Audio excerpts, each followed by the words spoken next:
एक कथा है, एक किसान था, उसकी पत्नी, एक पुत्र होने पर पत्नी की मृत्यु होगी। उसने दूसरा विवाह कराया, उससे एक पुत्र हुआ, फिर दोनों ही मर गए। अब बड़े पुत्र का विवाह हो चुका था, छोटा पुत्र उससे 10-15 वर्ष अंतर था, छोटा था। अब क्या हुआ, जो बड़ा पुत्र था पहली पत्नी से और छोटा पुत्र था वो उससे उनसे काफी उम्र में छोटा था। छोटे वाला बीमार हो गया, इतना रोगी हो गया, कुछ पैसे भी लगाए लेकिन वो इलाज नहीं हो पा रहा था।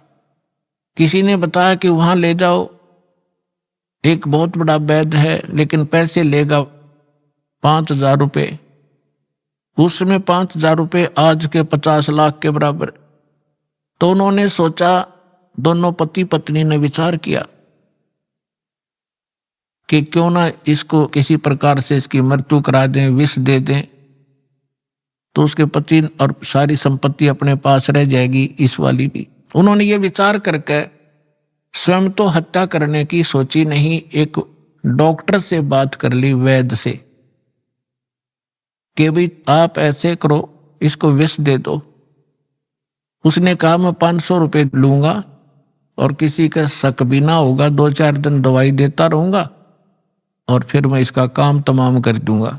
अब उसने 500 रुपये लिए उस समय, उन्होंने सोचा 500 में पीछा छूटा ही तक। तो उसने 500 रुपये लेकर उसको विष दे दिया, वो लड़का मर गया।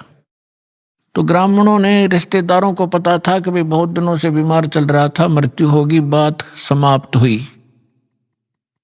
और वो दोनों पति पत्नी खुशी का ठिकाना नहीं, बड़े भाई का और उसका भाभी का। 1 वर्ष के बाद उनका एक पुत्र प्राप्ति हुई और गुणा खुश हो गए कि सारी संपत्ति के वारिस बन गए। अब उस इकलौता पुत्र उसको खूब अच्छा घी दूध खिलावे, लाड से पाले पोसे। घने दिनों में वो गाभरू हो गया, जवान हो गया। युवा होते ही उसका विवाह कर दिया। विवाह होने के उपरांत कुछ समय के बाद वो लड़का रोगी हो गया। अब पहले तो भाई था, उस पर पैसे लगाना अनिवार्य नहीं समझा। अब पुत्र बीमार हो गया, उसको ना जाने कहां कहां ले गए, जिसने जो मांगा वही दिया।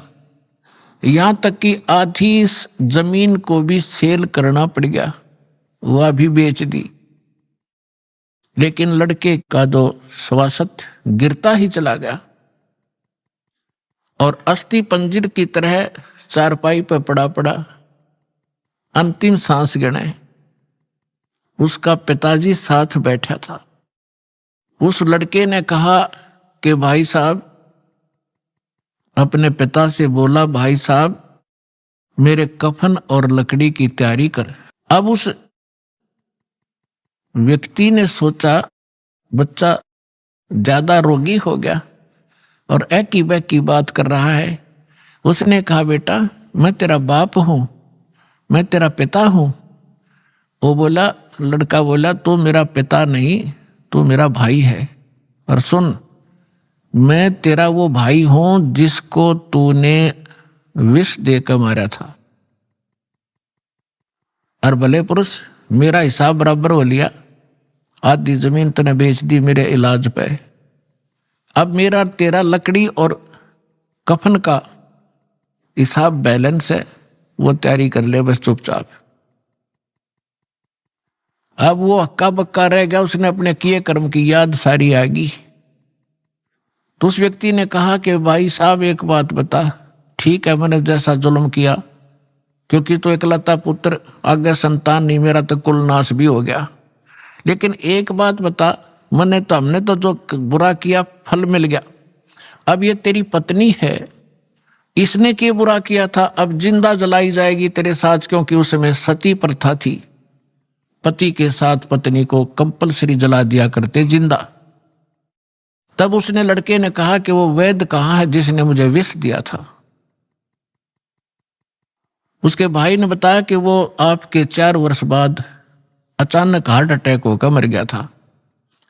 तो उसके लड़के ने बताया कि ये वो मेरी पत्नी वो वैद है, अब यह जिंदा फूकी जाएगी।